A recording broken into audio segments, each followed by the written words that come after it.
2월 10일 목요일 삶의 기적을 일으키는 30분 예배를 시작하도록 하겠습니다.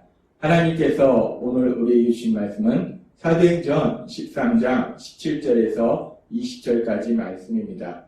이 말씀 제가 봉독하도록 하겠습니다.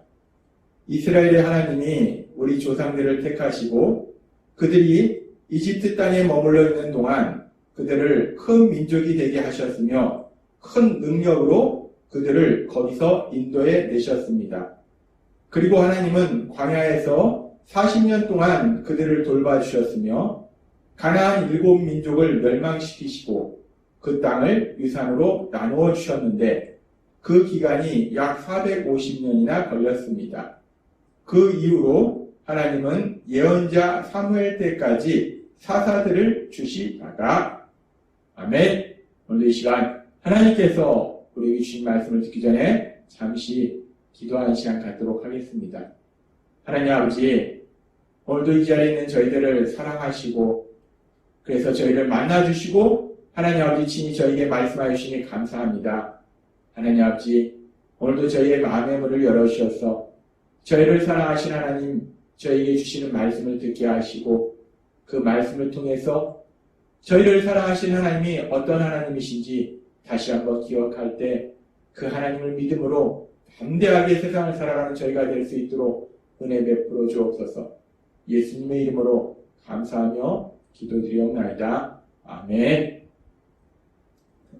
사도행전 13장은 이제 본격적으로 바울 사도를 통해서 그리고 바나바를 통해서 유대인이 아닌 이방인들에게 복음이 전파되는 이야기가 기록되어 있습니다. 그래서 우리가 전에 살펴본 것처럼 이제 바울과 바나바를 통해서 구브로 섬에 있는 총독 서기오 바울에게 복음을 전하고 이제 바울과 바나바는 비시디아 안디옥 지역으로 이동합니다. 그래서 그 비시디아 안디옥 지역에서 유대인의 해당에서 하나님의 말씀을 전합니다. 사도행전 13장 16절은 이렇게 말씀합니다. 바울이 일어나 손짓하며 말하되 이스라엘 사람들과 및 하나님을 경외하는 사람들아 들으라 라고 말합니다. 바울이 비시디아 안디옥에 있는 유대인의 회당에 들어가서 이제 그들이 권해서 권할 말이 있으면 얘기하라 라고 얘기했을 때 바울이 일어나서 사람들한테 말하기 시작하면서 이스라엘 사람들과 및 하나님을 경외하는 사람들아 라고 말합니다. 이스라엘 사람들과 및 하나님을 경외하는 사람들. 여기서 이스라엘 사람들이라는 것은 태어날 때부터 이스라엘 사람으로 유대인으로 태어난 사람을 의미해요. 그리고 거기다가 이방인이지만 유대교로 완전히 개종한 사람도 이스라엘 사람이다 라고 바울은 얘기하는 겁니다. 그렇게 태어날 때부터 유대인으로 태어난 사람 그리고 이방인으로 태어났지만 유대교로 완전히 개종한 사람들아 라고 말하면서 또 한 부류의 사람을 얘기하는데 하나님을 경외하는 사람들에 대해서 얘기합니다. 하나님을 경외하는 사람들은 누군가? 이방인으로서 아직 유대교로 개종하진 않았지만 유대인의 해당에서 같이 예배를 드리면서 하나님을 믿는 사람들을 하나님을 경외하는 사람들아 라고 표현하고 있는 겁니다.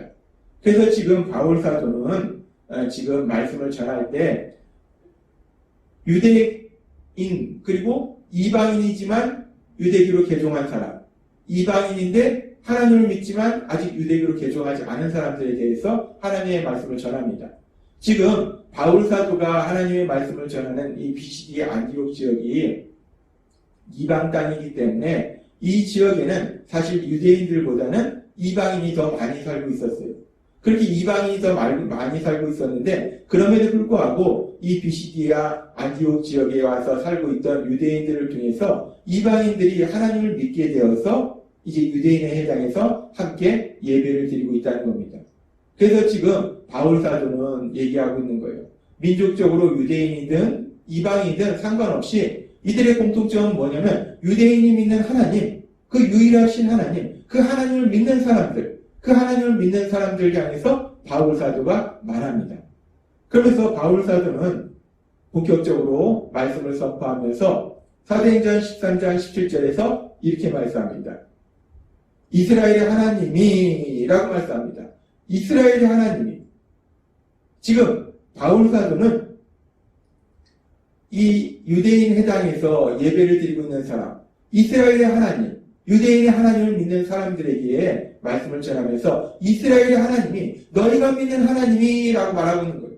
그 하나님, 이스라엘 백성이 믿는 하나님, 지금 유대인의 하나님을 믿는 이방인들, 그 하나님이 어떤 하나님이신가?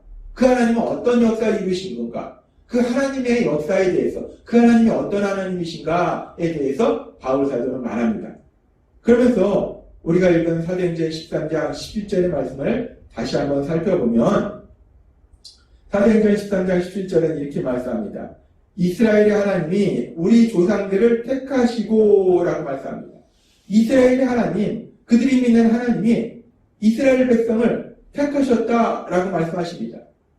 우리가 알다시피 창세기 12장에서 이스라엘 조상 아브라함을 하나님이 선택하시고 아브라함의 두 아들 중에서 하나님께서 이삭을 선택하시고 이삭의 두 아들 중에서 하나님께서 야곱을 선택하심으로 해서 이스라엘 민족이 이루어지도록 하나님께서 만들어 주셨습니다. 하나님께서는 그렇게 이스라엘 민족을 선택하셨습니다. 그리고 하나님께서 그 이스라엘 민족을 선택하셨을 때 하나님께서 그 이스라엘 민족을 어떤 기준에 의해서 선택하셨는가?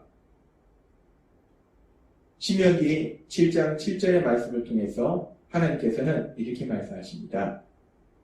여호와께서 너희를 기뻐하시고 너희를 택하심은 여호와 하나님께서 이스라엘 백성을 사랑하시고 이스라엘 백성을 선택하심은 너희가 다른 민족보다 수요가 많기 때문이 아니니라. 너희는 오히려 모든 민족 중에 가장 적으니라 라고 말합니다. 이스라엘 민족을 하나님께서 사랑하시고 그들을 하나님의 백성으로 선택하신 이유가 그들이 수요가 많다. 수요가 많다는 것은 강력하다는 거예요. 그 당시에는 인구수가 많으면 강력하니까 너희가 강력한 민족이기 때문에 뛰어난 민족이기 때문에 내가 너희를 선택한 것이 아니라 오히려 너희는 작은 민족이었다는 거예요. 오히려 너희는 보잘것없는 민족이었다는 거예요. 연약한 민족이었다는 거예요. 그럼에도 불구하고 하나님께서는 그런 이스라엘 백성을 사랑하시고 선택하셨다라고 말씀하신다는 거예요. 지금 하나님께서 이스라엘 백성을 선택하신 이 말씀을 우리가 묵상할 때 하나님께서는 연약하고 보잘것없는 이스라엘 백성을 선택하셨다는 거예요. 하나님은 그렇게 연약하고 보잘것없는 존재조차도 사람들조차도 사랑하시는 사랑의 하나님이시구나 라는 것을 우리가 이 말씀을 통해서 알 수 있다는 거예요. 그렇게 하나님은 연약하고 보잘것없는 이스라엘 민족을 선택하시고 그들을 사랑하시고 계속해서 사도행전 13장 17절은 이렇게 말씀합니다. 이스라엘의 하나님이 우리 조상들을 택하시고 그들이 이집트 땅에 머물러 있는 동안 그들을 큰 민족이 되게 하셨으며 라고 말씀합니다. 작은 민족이었던 연약한 그들을 하나님께서 큰 민족으로 만들어 주셨다는 거예요. 그리고 그렇게 만들어 주실 뿐만 아니라 큰 능력으로 그들을 거기서 인도해 내셨습니다 라고 말씀합니다. 이스라엘 백성이 애굽에서 종으로 노예로 고통 속에서 살고 있었는데 하나님은 그들이 믿는 하나님은 그들을 고통 속에서 그 종의 생활에서 구해주신 하나님이시다라고 말씀하신다는 거예요. 하나님은 그렇게 큰 능력으로 그들을 고통에서 종의 생활에서 구해주셨음을 하나님은 말씀합니다. 그러면서 그렇게 하나님께서 그들을 종의 생활을 하고 있던 그들을 출애굽시키시고 그 출애굽한 그들이 이제 40년 동안 광야 생활을 할 때에 사도행전 13장 18절은 이렇게 말씀합니다. 그리고 하나님은 광야에서 40년 동안 그들을 돌봐주셨으며 라고 말씀합니다. 하나님은 연약한 그들을 선택하셨고 그들을 큰 민족을 만들어 주셨고 또 그들이 애굽에서 종으로 살고 있을 때 그들을 애굽에서 종에서 구해주셨어요. 그래서 이제 광야에서 40년 동안 생활할 동안 그렇게 하나님께서 그들을 구해주신 하나님이 광야 40년 동안의 삶 속에서도 그들을 돌봐주셨다라고 말씀하신다는 거예요. 근데 여기서 돌봐주셨다라는 이 표현을 하고 있는 헬라어를 원어로 살펴보면 이 원어의 의미는 어떤 사람의 어리석고 미련한 것, 악해, 그런 걸 참아주신다라는 의미가 있어요. 그래서 이 말씀을 우리가 개역개정 성경으로 읽으면 개역개정 성경으로 사도행전 13장 18절은 이렇게 말씀합니다.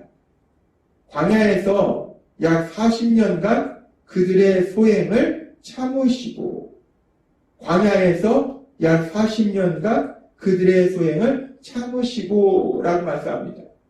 그들을 광야에서 40년 동안 돌봐주셨다는 것은 그들의 소행을 참으셨다는 것. 그들의 소행을 참으셨다는 것은 그들의 어리석고 미련한 하나님이 사랑하시고 돌봐주심에도 불구하고 계속적으로 그 하나님께 불평불만했던 그들의 악한 그들의 모습, 그럼에도 불구하고 하나님은 그들을 사랑하시고 돌봐주셨다라고 말씀하신다는 것. 마치 어머니가 어리석고 미련하지만 그럼에도 불구하고 자신의 자녀를 품에 안고 사랑해 주셨듯이 하나님께서는 그렇게 이스라엘 백성을 어리석고 미련함에도 불구하고 사랑하셨다, 돌봐주셨다 라고 하나님은 말씀하십니다. 그리고 그렇게 이스라엘 백성을 어리석고 미련함에도 불구하고 사랑하시고 돌봐주신 하나님은 계속해서 사도행전 13장 19절 말씀, 가나안 7민족을 멸망시키시고 그 땅을 유산으로 나누어 주셨는데 라고 말씀합니다. 그렇게 이스라엘 백성을 출애굽시켜 주시고 이스라엘 백성의 광야 생활 동안 어리석고 미련함에도 불구하고 그들을 사랑하시며 돌봐주신 그 하나님은 결국 그들을 가나안 땅으로 들어가게 하시고 가나안 땅에 살고 있던 악한 7민족을 하나님이 크신 능력으로 멸하셨어. 결국은 이스라엘 민족이 그 가나안 땅을 차지해서 살도록 만들어 주셨다라고 하나님은 말씀하십니다. 하나님께서는 오늘 사도행전 13장 17절에서 19절의 말씀을 통해서 이스라엘 백성이 믿는 하나님, 지금 유대인에 해당해서 예배드리고 있는 하나님을 믿는 그들에게 그 하나님은 어떤 하나님이신가? 또 우리에게 말씀하신 거예요. 우리가 믿는 하나님, 그 하나님은 어떤 분이신가? 우리가 믿는 하나님이 도대체 어떤 분이신가에 대해서 하나님은 우리에게 말씀하십니다. 오늘 주신 말씀처럼 연약한 이스라엘 민족을 선택하시고 그들을 능력으로 출애굽시켜 주시고 그들의 어리석음과 미련함 속에서도 그들을 계속해서 사랑하시며 돌봐주신 하나님, 그리고 결국은 그들에게 가나안 땅을 정착해서 살도록 만들어 주신 하나님, 하나님은 그런 하나님이시라는 거예요. 어리석고 미련함에도 불구하고 사랑하셔서 그들에게 하나님이 주신 복을 드리도록 하시는 하나님이 우리가 믿는 하나님이다라고 말씀하신다는 겁니다. 그렇습니다. 우리가 믿는 하나님은 그렇게 사랑이 많으신 하나님이시라는 거예요. 그래서 우리의 어리석음과 미련함에도 불구하고 그런 우리를 구원하시기 위해서 우리 예수님 십자가 죽으심과 부활하심을 통해서 우리를 죄에서 구원하시고 우리를 하나님의 사랑받는 아들과 딸로서, 죄인인 우리를 하나님의 사랑받는 아들과 딸로서 살도록 만들어주신 하나님, 그 하나님이 우리가 믿는 하나님이시라는 겁니다. 하나님은 하나님이 어떤 분이신지 출애굽기 34장 6절에서 이렇게 말씀하십니다. 여호와께서 그의 앞으로 지나시며 선포하시되 여호와로라 여호와로라 자비롭고 은혜롭고 노하기를 더디하고 인자와 진실이 많은 하나님이다. 아멘. 그렇습니다. 우리가 믿는 하나님은 오늘 사도행전 13장의 말씀을 통해서 말씀해 주신 것처럼 또 출애굽기 34장 6절을 통해서 말씀해 주신 것처럼 우리가 믿는 하나님은 자비롭고 은혜롭고 노하기를 더디하시고 인자와 진실이 많은 하나님, 그 하나님이 우리가 믿는 하나님이심을 믿습니다.